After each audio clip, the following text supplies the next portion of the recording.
اور 18 مئی کو Lahore high court کے حکم پر اس کو ضمانت پر رہا کیا گیا. اس کو قید کے دوران ہی ایک واقعہ ہوتا ہے اور اس میں ان کو سزا سنا دی جاتی ہے اور یہی کام وہ 75 سالہ بزرگ کے ساتھ کیا گیا. اب اس میں ایک اور ہوا ہے. شاہ محمود قریشی صاحب کو بری کر دیا گیا اور شاہ محمود قریشی صاحب کو پہلے بھی کچھ مقدمات میں بری کیا گیا ہے. اب یہ کیوں کیا جا رہا ہے؟ اصل مسئلہ یہ ہے،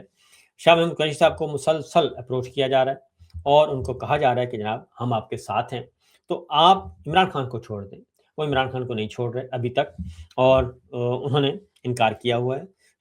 سینئر موسٹ رہنما ہیں اور پروگرام پلان یہ ہے کہ شاید ان کو کسی وقت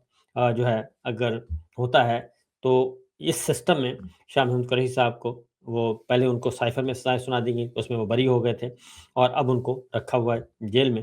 اور ان کو وزیر اعظم بنایا جا سکتا ہے. یہ بھی ایک ہے کہ جو درمیان میں انٹرم پیریڈ آئے گا اور کیونکہ عمران خان صاحب اس وقت اسمبلی نہیں پہنچ سکتے، لیکن شاہ محمود قریشی صاحب کو اگر رہا کیا جاتا ہے تو ان کا بیٹا سیٹ خالی کر سکتا ہے. سیٹ خالی کر سکے وہ آ سکتے ہیں قومی اسمبلی میں. قومی اسمبلی میں آ کے ان کو اگر ان ہاؤس چینج اور پی ٹی آئی کے ساتھ معاملہ طے کرنے کی کوشش کی جاتی ہے اور اگر عمران خان کے ساتھ انڈرسٹینڈنگ ہوتی ہے تو شاہ محمود قریشی صاحب کو ایک متبادل کے طور پہ ایک رکھا ہوا ہے، اپنا کینڈیڈیٹ کے طور پہ ان کو رکھا ہوا ہے کہ شاہ محمود قریشی صاحب کو دے دیں گے. لیکن میرا خیال ہے کہ اس پہ نہ ہی شاہ محمود قریشی صاحب مانیں گے اور نہ ہی عمران خان صاحب مانیں گے.